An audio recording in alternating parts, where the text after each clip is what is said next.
The air was thick with the scent of fresh-cut grass and the distant hum of a lawnmower. But all I could hear was the sharp, grating whine of Karen's voice echoing across the cul-de-sac. "You're not following the rules, Jake," she shrieked, her manicured finger jabbing the air like a dagger.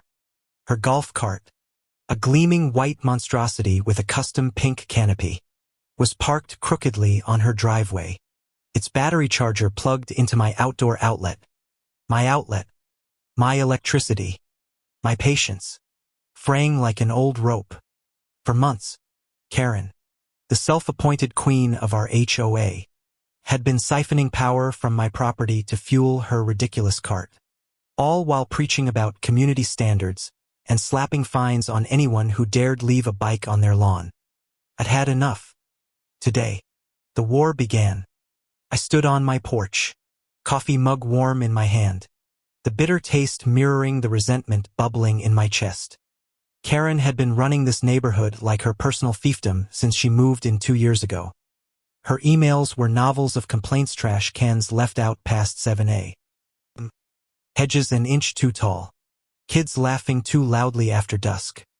She'd find me twice for unsightly weeds that were just wildflowers my daughter, Ellie, planted with her tiny, hopeful hands. But this, stealing my electricity to power her glorified toy, this was personal. I tried reasoning with her. 2 weeks ago, I knocked on her door, heart pounding, and said, "Karen, you can't just plug into my outlet. It's not right."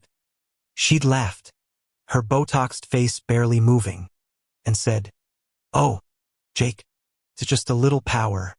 Don't be so petty." Petty. The word stung like a slap. I wasn't petty. I was a single dad, scraping by, working overtime to keep the lights on for Ellie and me. Every cent mattered. Every what mattered. And Karen, she didn't care. She never did. The morning sun burned my neck as I stared at the orange extension cord snaking from my outlet to her driveway. My hands clenched, nails biting into my palms. I could unplug it. I could confront her again. But confrontation with Karen was like wrestling a pig in muddy'd get dirty. And she'd enjoy it. No, I needed something bigger. Something that would hit her where it hurt, her pride. That's when I saw him, old man Carter, hobbling down the sidewalk with his ancient dachshund, Rufus, wheezing at his side.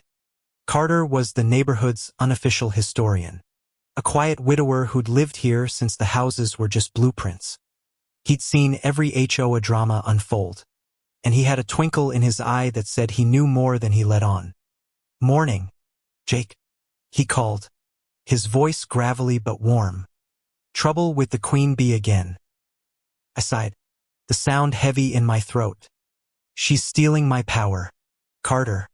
Plugs her cart into my outlet like it's her personal gas station." Carter stopped, Rufus panting at his feet, and tilted his head. "You know," he said, a slow grin spreading. "Back in '98, we had a guy who did something similar. Stole power for his Christmas lights. HOA didn't do squat. But the utility company, they don't play." His words landed like a match in dry grass. The utility company. Of course. I spent the next hour on the phone, my voice low so Ellie wouldn't hear from her room where she was coloring. The utility rep confirmed it. Unauthorized use of electricity was theft. They'd send someone to inspect. But I had to document everything. I grabbed my phone, heart racing, and snapped photos of the cord, the outlet, the cart. Each click felt like loading a bullet. I wasn't just fighting for my electricity, I was fighting for every neighbor Karen had bullied. Every fine she'd slapped on us. Every smug smile she'd flashed. By noon, the utility guy, a burly man named Mike with a clipboard and a no-nonsense stare, was at my house. He followed the cord, shaking his head. "This is blatant," he muttered, scribbling notes. "We'll cut the supply to that outlet for now. You want to press charges." My stomach twisted. Charges. That was a big step. Karen was a nightmare. But did I want her arrested? I thought of Ellie. Her wide eyes when Karen yelled at her for riding her bike too fast. I thought of the fines, the stress, the way Karen's cart buzzed around like she owned the streets. Yeah, I said, my voice steady. I do. Mike disconnected the outlet, leaving the cord limp like a dead snake. I watched from my window as Karen stormed out, her heels clicking furiously on her driveway. What the hell, Jake?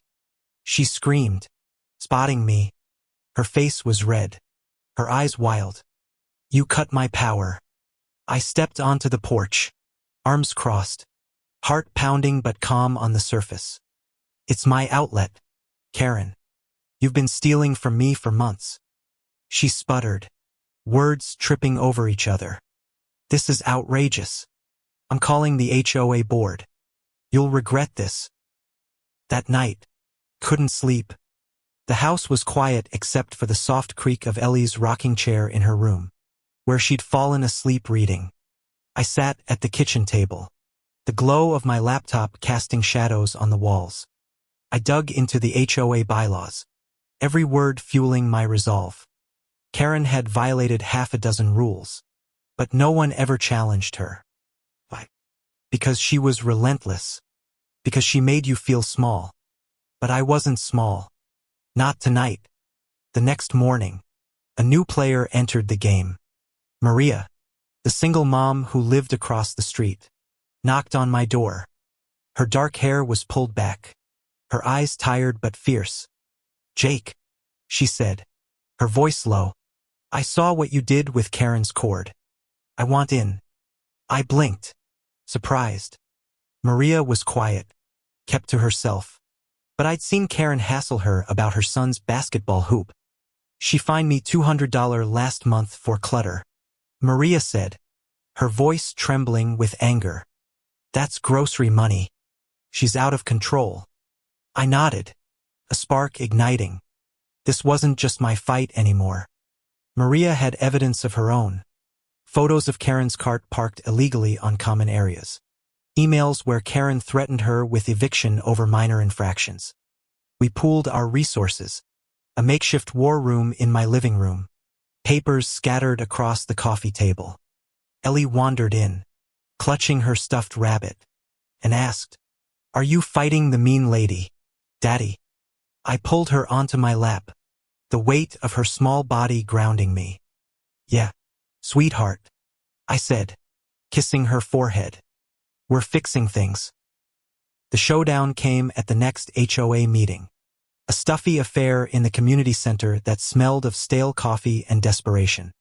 Karen sat at the front, her blonde hair perfect, her smile a blade. She droned on about mailbox uniformity until I stood, my chair scraping the floor. The room went silent. "Karen," I said, my voice cutting through the air, "you've been stealing electricity from my property for months." The utility company confirmed it.